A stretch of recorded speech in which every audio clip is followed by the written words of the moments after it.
Boa noite a todos. Boa noite. Esperamos que as luzes do Divino Mestre estejam sobre essa casa, de forma que possamos aproveitar o nosso tempo de hoje, os estudos que iremos proferir, adquirindo os melhores conhecimentos e assim levando-os para a vida cotidiana, para os nossos lares. Eu sou natural do Rio Grande do Sul e me criei dentro do Espiritismo desde criança. Me criei nas aulas de evangelização, nas aulas da juventude espírita. Posteriormente, saindo afora do Rio Grande do Sul, vim para Santa Catarina de Porto Velho e, continuando aqui no Espiritismo, eu trabalho no Centro Espírita André Luiz, ali em Camboriú. Já participei das atividades na Casa de Jesus e depois fui convidado para as atividades do centro, que era bem pequeno, que estava se desenvolvendo aqui em Camboriú, e daí eu continuo hoje as minhas atividades ali. Tive a grata satisfação de receber o convite do seu Wilson para fazermos um trabalho aqui na noite de hoje. Só que eu... Deixa eu ver se pode puxar. Vou deixar preso.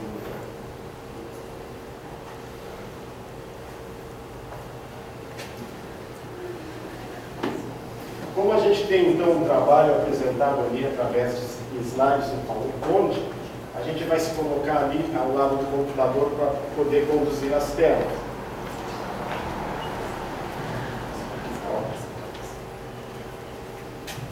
Para poder conduzir as telas. Mas vocês que estão sentados aqui na frente, não fiquem olhando para mim aqui que eu não trouxe cola, até porque eu sou muito feio, vocês procurem acompanhar na tela, tá? Senão no fim, você não está no pescoço comigo. O nosso trabalho com esse título, Se Não Houver Amanhã, ele trata sobre afetividade e tem uma conotação não espiritualista.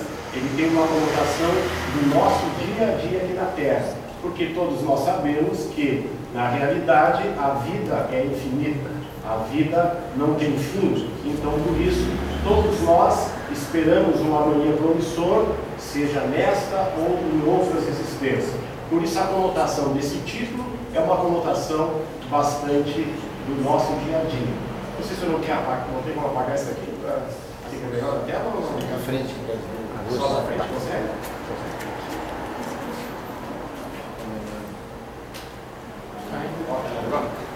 Eu não sei se vai estragar as lâmpadas, mas lá atrás apaga tudo. Só ali na frente tá bom. Um dia perguntaram ao Chico, o que é viver?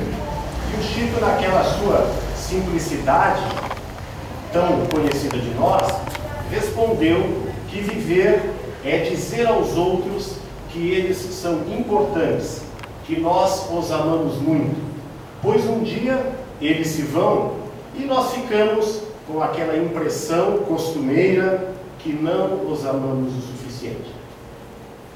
Caros amigos, nós conhecemos muito pouco ainda da vida. O nosso conhecimento ainda é bastante significante. Basta lançarmos os olhos o que a ciência já descobriu até hoje. Com os telescópios dos nossos cientistas, nós conseguimos hoje, aqui da Terra, visualizar uma distância de 141 quinquilhões de quilômetros pelo universo afora. A Via Láctea, onde nós vivemos, é uma galáxia com mais de 100 bilhões de estrelas, onde há pelo menos 100 mil planetas com possibilidade de vida. E galáxias como a Via Láctea existem trilhões, bilhões de galáxias com trilhões de estrelas. Veja então, o que nós sabemos da vida ainda é muito incipiente. O nosso planeta, pelo que os espíritos nos passam e pelo que os cientistas da Terra nos passam, é um planeta que tem uma construção há mais de 4 bilhões de anos. Segundo alguns cientistas, essa construção se dá há mais de 8 bilhões de anos. E o nosso planeta foi construído através da condensação da matéria, do fluido universal disseminado no espaço, do chamado hálito divino, plasma divino.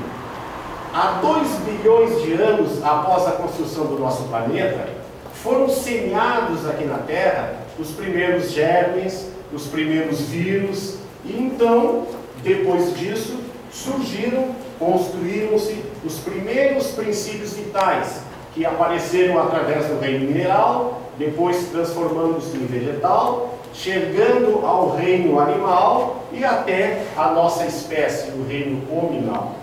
Nós, portanto, somos espíritos construídos aqui na própria Terra. A nossa casa é o planeta Terra.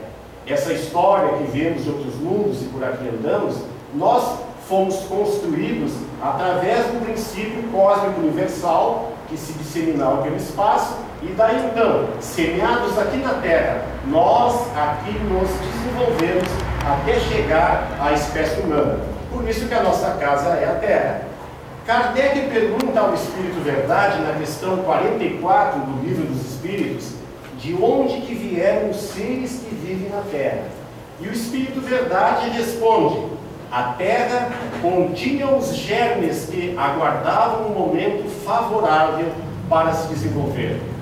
Os princípios orgânicos se congregaram desde que cessou a força que os mantinha afastados. E eles formaram os germes de todos os seres vivos. Os germes estiveram em estado latente e inerte, como as sementes das plantas, até o momento propício para a eclosão de cada espécie. Então, os seres de cada espécie se reuniram e se multiplicaram. Imaginando uma sementeira, nós conseguimos compreender a formação do ser humano. E essa formação aparece na forma humana a partir da raça adâmica há 4.000 anos antes da vinda de Cristo aqui na Terra. Como nós sabemos, espíritos vindo da constelação do Rocheiro, de Capela, desabrocharam na Terra com a finalidade de nos trazer alguma cultura. Especialmente estiveram lá 6 séculos antes de Cristo, no povo egípcio, nos romanos, nos hebreus, nos gregos, nos maias, os astecas aqui no México, nossos vizinhos. Eles já traziam em si, pela própria vinda de um mundo que era superior, então, que tudo era sagrado. Os fenômenos naturais eles atribuíam aos deuses. Neste período, surgiram os primeiros filósofos tentando explicar o universo. Cientistas, posteriormente, surgiram com conhecimentos matemáticos, como Pitágoras, Euclides, Tales de Mileto, e na filosofia apareceram os nossos conhecidos Sócrates, Platão, Arquimedes e tantos outros. 7 séculos depois de Cristo, a filosofia e a ciência, então, já começam a caminhar juntas. Na Idade Média, o conhecimento começou a ficar retido nos mosteiros. E no século 7 ao século 12 depois de Cristo, filosofia e ciência quase desaparecem. A religião tornou-se soberana. No entanto, os monges eram os únicos a ter acesso a esse conhecimento.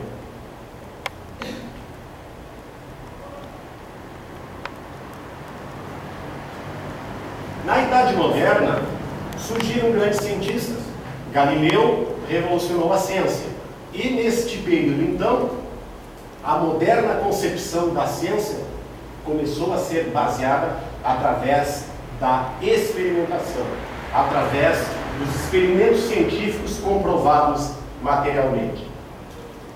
Conhecemos aí então, lá já no século XX, o átomo.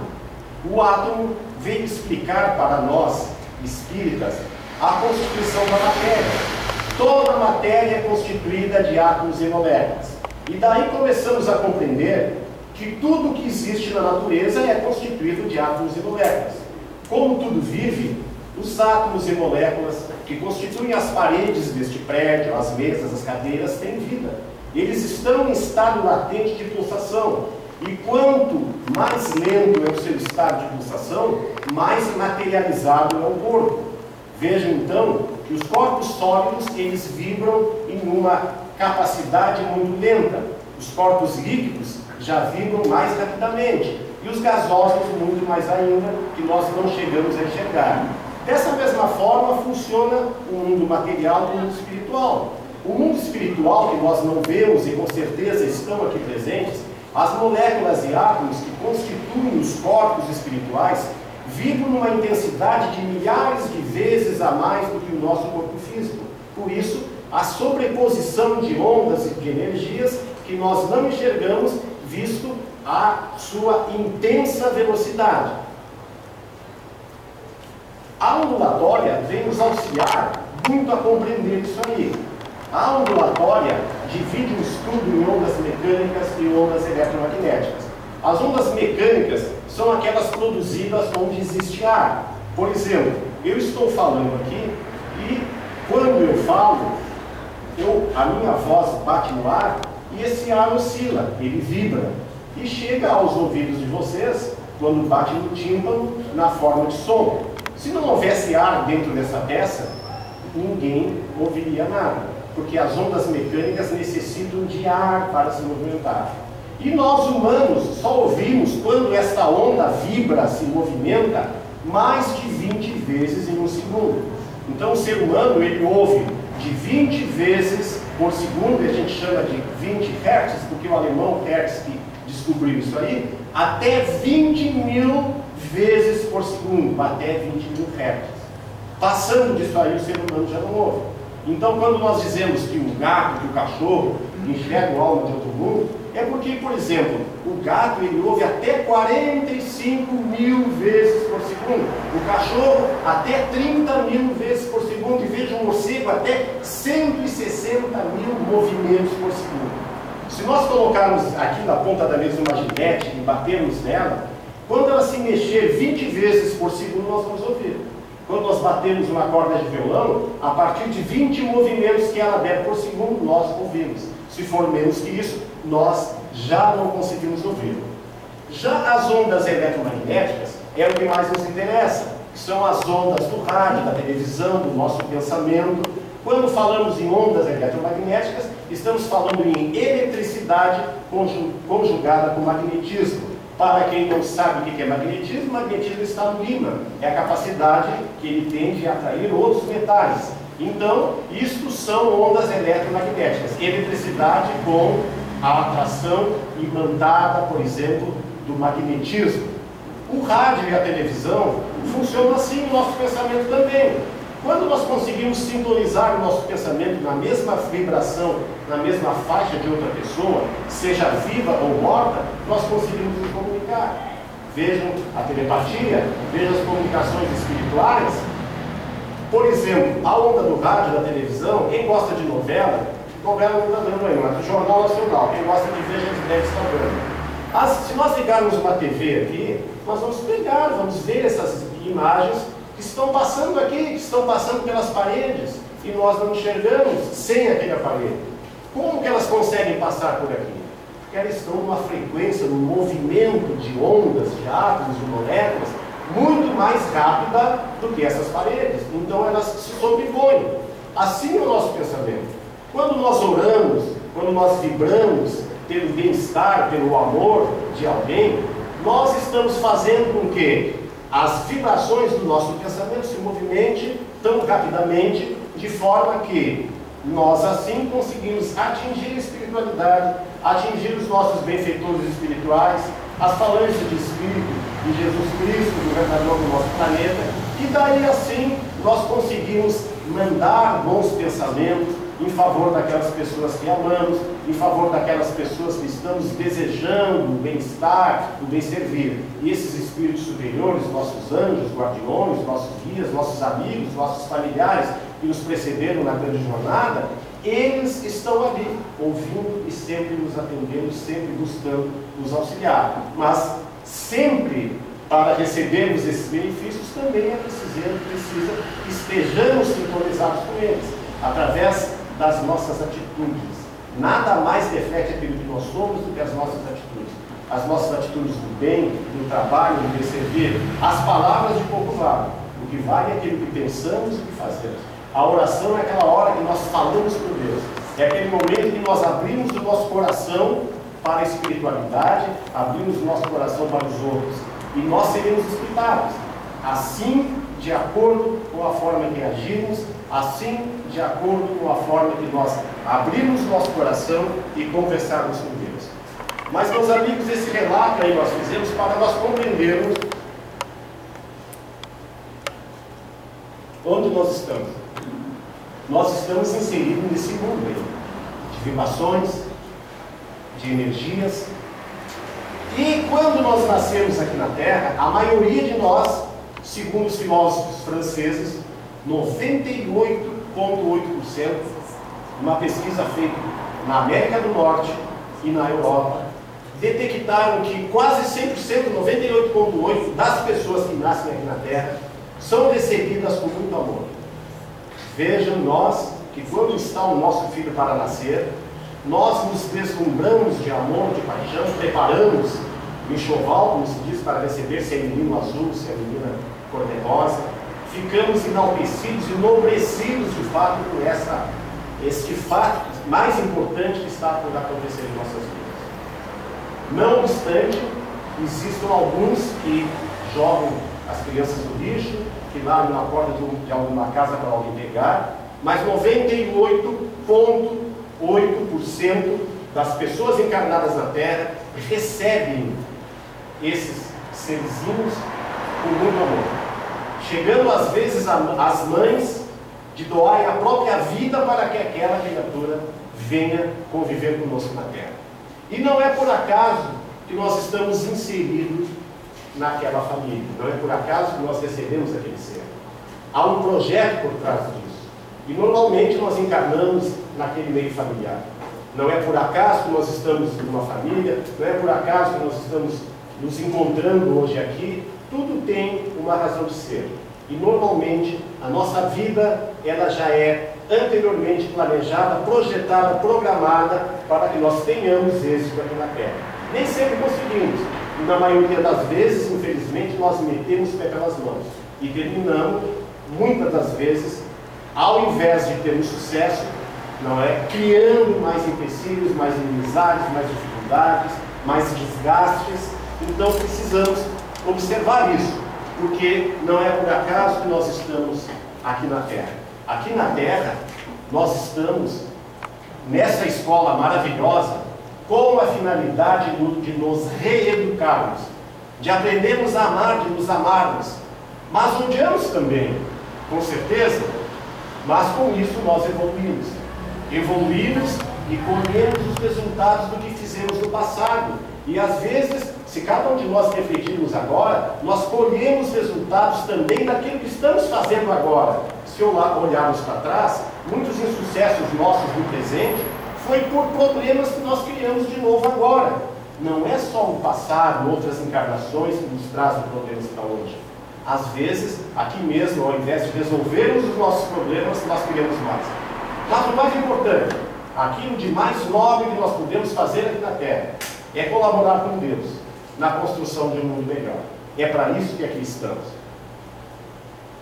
E aqui nós temos então a grande responsabilidade de orientar, de educar esses serzinhos que nós recebemos aqui.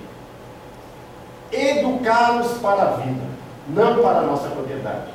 E a maioria de nós, pais, nos sentimos às vezes donos de nossos filhos e queremos que eles façam tudo aquilo que nós gostaríamos que fizessem, que sigam aquilo que nós somos, e na verdade eles têm um horizonte muito maior. Eles são sábios, são espíritos que estão há 50 anos encarnando aqui na Terra, vindos de Alcíone, com a grande missão de ajudar na transformação deste mundo de expiação para um mundo melhor. E devemos nesse momento refletir sobre quem são as pessoas mais importantes em nossas vidas, especialmente com relação àqueles que nos antecederam. É muito comum muitos de nós, depois de ganhar o mundo, esquecermos daqueles que nos antecederam, nossos pais, nossos avós, nossos tios, e pelo simples fato de nos terem dado a vida, são para nós hoje as pessoas mais importantes do nosso mundo. Não que os filhos não sejam importantes, com certeza nós daríamos a vida pelos nossos filhos, mas aqueles que nos deram a vida, é preciso que tenhamos com esses seres mais idosos, com seus cabelos brancos, com aqueles que nos deram amor, carinho e alguns até a própria vida, para que nós estivéssemos aqui. É preciso ter cuidado com isso. Eu tenho um acontecimento na minha vida que até hoje eu me emociono quando falo. eu trabalhava, hoje eu trabalho na Caixa Econômica, eu trabalhei no Banco do Brasil durante quase 20 anos. E no meio da minha carreira no banco, eu fiz um concurso interno e tive que sair da minha cidade, lá no interior do Rio Grande do Sul, onde eu morava próximo do meu pai, para ir para outra cidade em função desse cargo. O meu pai, como tinha naquela época relação com políticos, me perguntou, eu posso falar e conseguir que não vá, que consiga assumir essa função. E daí não, consegui melhor, porque a minha ideia naquela época era não sair da minha cidade. Tanto foi que ele mexeu com as coisas e no dia que eu estava com a mudança no caminhão para sair de uma cidade para outra, que estava a 400 quilômetros, chega naquela época, não sei se alguém é tão velho quanto eu aqui, que dentro do Telex, né, que era uma máquina que a gente escrevia de um lado, e as letrinhas aliás se movimentavam lá no outro, saía num papel, né? Aqui hoje não, hoje é tudo já, não é Facebook, WhatsApp, coisas mais modernas aí, que nós estamos instantaneamente conectados com o outro lado do mundo. E chegou aí com aquele papel muito contente, olha, eu consegui para que não vai embora. E agora, para que eu vou fazer? Eu estou com a mudança já em cima do caminhão. Aí, tá, vamos ver, falei com a mulher, conversamos, como é que a gente não vai ir agora, já assumiu um compromisso e tal. Aí, no final do dia, o caminhão já estava montado, no fim da tarde eu fui na casa dele, e ele estava sentado na mesa tomando café, com um pão caseiro que a minha mãe fazia. E eu cheguei e falei, rapaz, a gente esteve conversando, mas eu acho que a gente vai ir. Porque, afinal de contas, olha o que eu disse para ele, a única coisa que me interessa que tem aqui na cidade é a casa que eu construí agora há pouco. E a casa nova e tal, eu vou ficar chateado. Tudo bem, ficou aquela conversa com ele, saí, foi embora. Daí depois eu soube, através dele, naquela época ele ajudava na LBA, ele administrava o centro também, ajudava na LBA, e através de uma senhora que era presidente da LBA, um dia ela me falou que ele tinha ficado muito sentido com aquilo.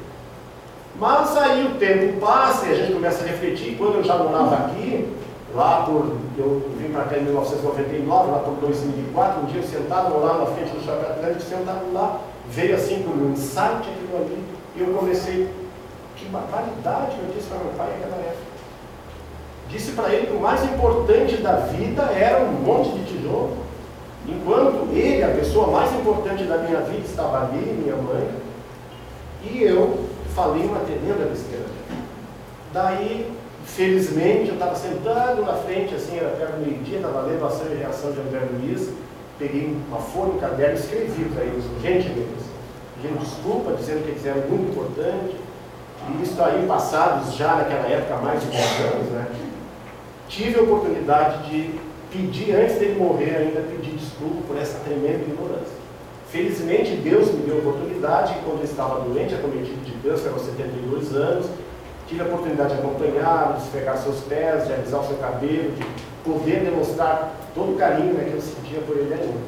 Então, assim, essas coisas é preciso que a gente pense antes, como disse Chico, depois, não vai existir amanhã. É preciso que a gente diga as coisas agora, que a gente ama as pessoas agora, que elas são importantes para nós agora. Isso é que é a vida. É dizer para as pessoas que a gente ama elas. Porque depois que passarem para o outro lado, não é? Nós vamos demorar certamente para encontrá-los, mas o que não se pode fazer, se fazer agora, aquela música de carnaval, não se deixa para depois. É preciso que se faça agora. É preciso que a gente reflita quanto a essas pessoas. Então, assim, 3 coisas importantes que eu vejo na vida é a atenção, a fé. Nesse lugar que eu morava, ali em frente ao Shopping Atlântico, tinha uma senhora de 98 anos, a dona Hilda, ela já faleceu. Ela era a síndica do prédio. E se a gente passava assim, o pessoal, quando subia no prédio, já ia todo mundo se falando, olha, é chata lá, olha aquela velha chata, ai, dói aqui, dói a cabeça, não sei o que. Mas eu sempre, felizmente, me dei de passar e dar atenção para ela. Ficar ali, conversando, escutando. Um dia até nós salvamos a vida dela, porque ela deu um ataque, ela tinha esse problema de glicose no sangue, né? E assim, por dar atenção a ela. Porque assim, não adianta a gente estar conversando com as pessoas, olhando lá, parece que transpassa do outro lado. Tem que dar atenção, não custa nada.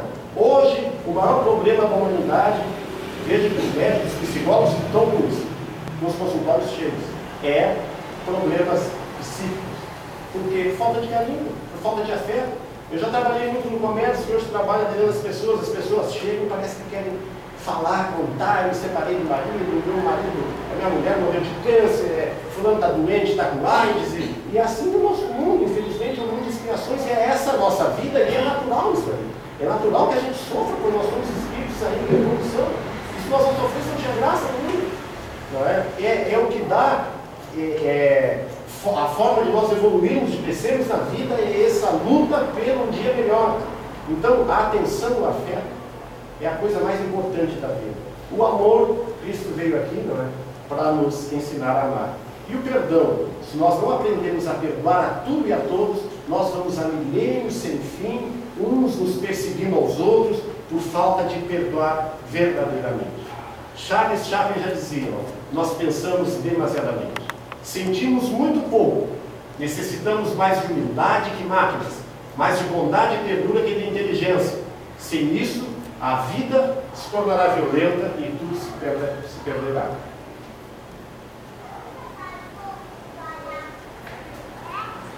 Ernest Bergson, o famoso psicólogo francês, dizia: a vida não passa de um instante, mas basta esse instante para empreendermos coisas eternas.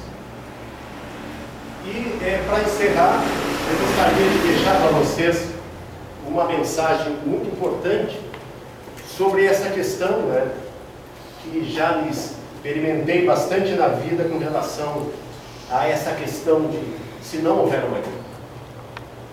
Por isso, eu que costumava deixar as coisas para dizer amanhã, resolvi dizer hoje o quanto você é importante para mim. Porque quando acordei pela manhã, uma pergunta ressoava no acústico da minha alma: e se não houver amanhã? Então, hoje eu quero me deter um pouco mais a seu lado, ouvir suas ideias com mais atenção, observar seus gestos mais singelos, decorar o tom da sua voz, seu jeito de andar, de correr, de abraçar. Porque, se não houver amanhã, eu quero saber qual é a sua comida preferida, a música que você mais gosta, a sua cor predileta. Hoje, eu vou observar seu olhar, descobrir seus desejos, anseios, seus sonhos mais secretos e tentar realizá-los. Porque, se não houver amanhã, eu quero ter gravado em minha retina o seu sorriso, o seu jeito de ser, as suas manias. Hoje eu quero fazer uma prece ao seu lado, descobrir com você essa magia que lhe traz tanta serenidade. Quero subir aos céus com você pelos fios invisíveis da oração. Hoje eu vou me sentar com você na relva macia, ouvir a melodia dos pássaros e sentir a brisa acariciando meu rosto, colado ao seu, em silêncio e sem pressa. Hoje eu vou lhe pedir, por favor, agradecer, me desculpar, pedir perdão se for necessário. Sabe, eu sempre deixei todas essas coisas para amanhã, mas o amanhã é apenas uma promessa. Hoje é o presente. Assim, se não houver amanhã, eu quero descobrir hoje qual é a flor que você mais gosta e lhe ofertar um belo ramalhete. Quero conhecer seus receios e aconchegar em meus braços e lhe transmitir confiança. Hoje, quando você se afastar de mim, vou segurar suas mãos e pedir para que fique um pouco mais ao meu lado. Sabe, eu sempre costumo deixar as palavras gentis para dizer amanhã, carinhos para fazer amanhã, muita atenção para prestar amanhã, mas o amanhã talvez não nos encontre mais juntos. Eu sei que muitas pessoas sofrem quando um ser amado embarca no trem da vida e parte sem que tenham chance de dizer o que sentem. E sei também que isso é motivo de muito remorso e sofrimento.